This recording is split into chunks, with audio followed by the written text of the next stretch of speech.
Would you introduce yourself first? Sure. My name is H.J. Lee, and I'm the founder and president of KoreanAmericanStory.org.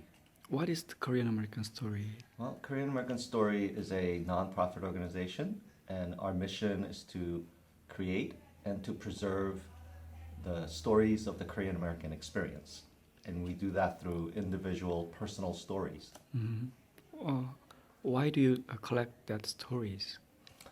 Well, because I think through stories, we have the ability to tell our history.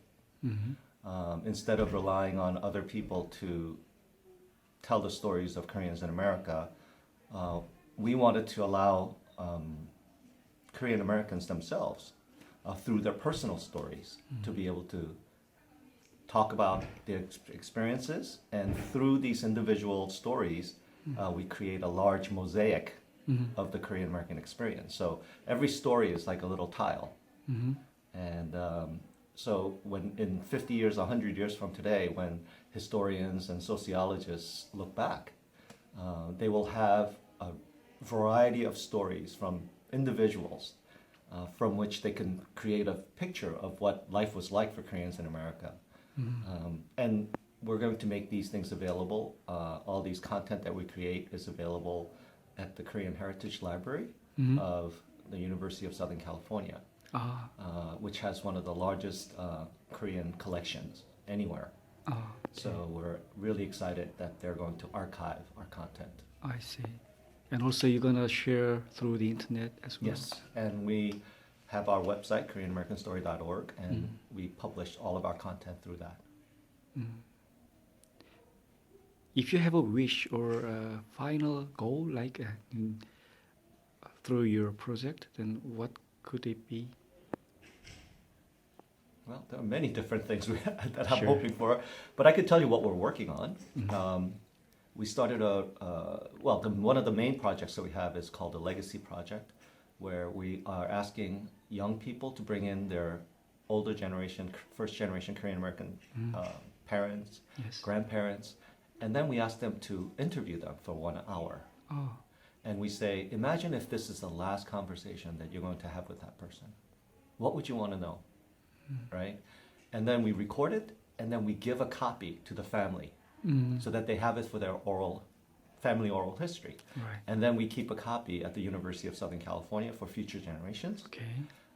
And then we edit a small segment of it and we share it online so that other people will be encouraged to share their story. Now, on the surface, it's about oral history, but underneath it, it's about intergenerational dialogue. We want to facilitate conversation between family members, first generation and second generation, because I think we have a bad habit of not talking to each other. And I think dialogue is very important. So that's one of the projects we're working on.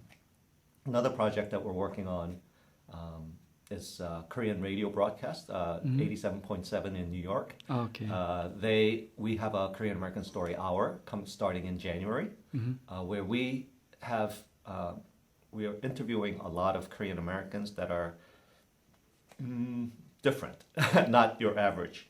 So, for example, we have adoptees, Black Koreans, Okay. LGBT Korean Americans, a wide array of people who do different things, musicians, poets, writers, Okay. Filmmakers, because what we want to do is we want to celebrate our diversity. Oh, And so what we do want to do is also allow them to talk about their stories, and then we want to share it with the Korean-speaking Korean American community. I'm not sure if it's the case with Atlanta, but in New York, and I know in LA, that there are very distinct communities. There's the Korean-speaking community, and then the English-speaking community, Right. and we don't really interact very much. But each side has wonderful stories, so we want to share some of our stories with them. And I'm hoping that in turn, as we do this through the radio program, they will then come to trust us and start sharing their stories with us, okay. so that we could share it back to the other way. We also have started, we just produced our first film. It's a short film, and this is called Call Taxi. Call taxi. Yeah, Call Taxi. And it's a story about a middle-aged, 50-something-year-old Korean man who worked at yache kage, for a long time and got tired and decides, I'm going to start a call taxi business in Flushing. Ah, And he buys a Lincoln Continental And in one of the evenings, he gets a call at 3 a.m. and he picks up a fare, and it turns out to be his son. And his son is going somewhere. They don't know that that was the case. They meet, and then they laugh about it. And then it kind of develops, you start seeing some tension between the son and the father. And the car breaks down, tensions escalate. And so what we wanted to do with that was to really show some of the tensions that exist between Korean men and their sons. Okay.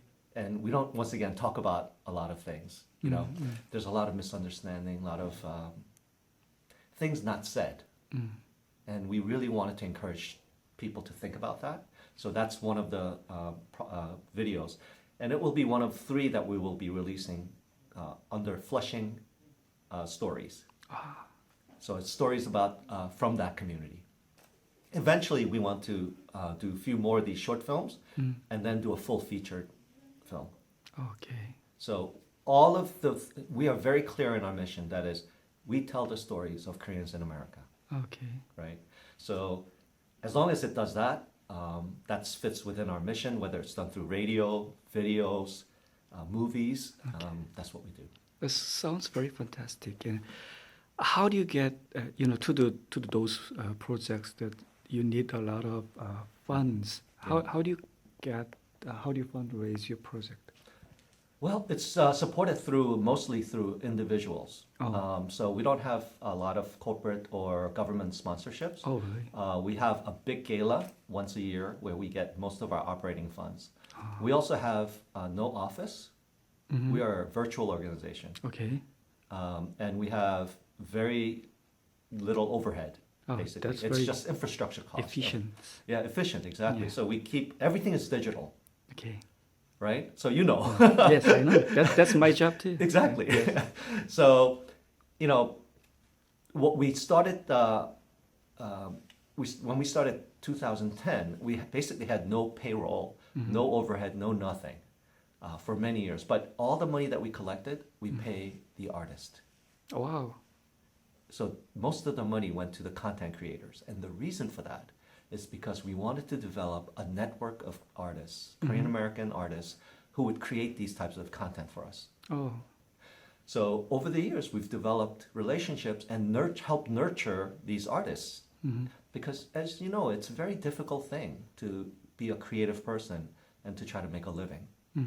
So we wanted to create that network to, it's like a symbiotic relationship, right? We help them, we help by paying, they in turn create content for us. right. So many of the people we work with today are those people that we've developed a relationship with. So we tend to go with younger artists and we work with them.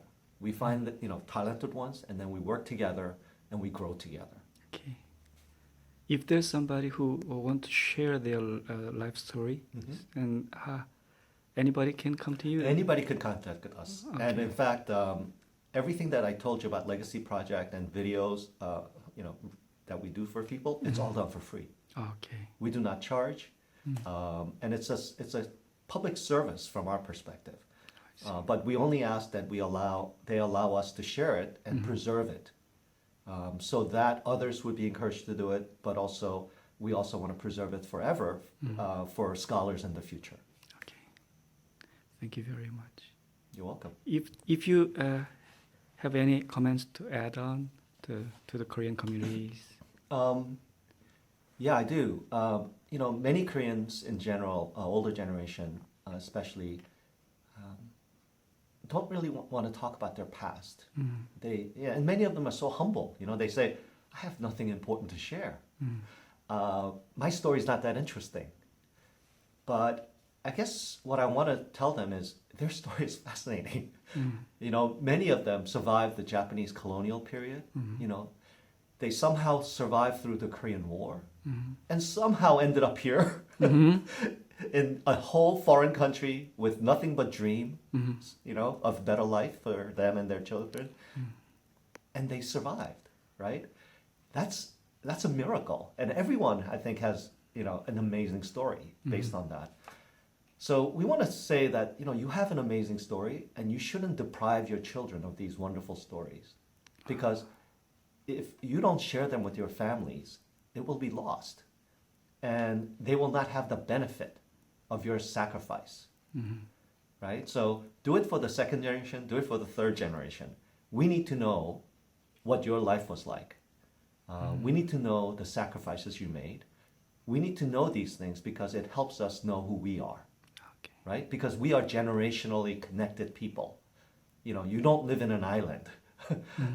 So I think I read somewhere in New York Times, actually, I read that the children who perform best emotionally, academically, in every way, are those people whose parents share the what they call oscillating stories of their lives, meaning all the ups and all the downs. So you don't want to tell stories of, oh, I'm so great, you know, I succeeded. And you don't always want to just talk about, oh, it was terrible all the time. You want to share life story as they are, which is life is ups and downs. Right, right. And in doing so, you're blessing your children. So I encourage everyone to share their stories. Thank you very much. Thank you.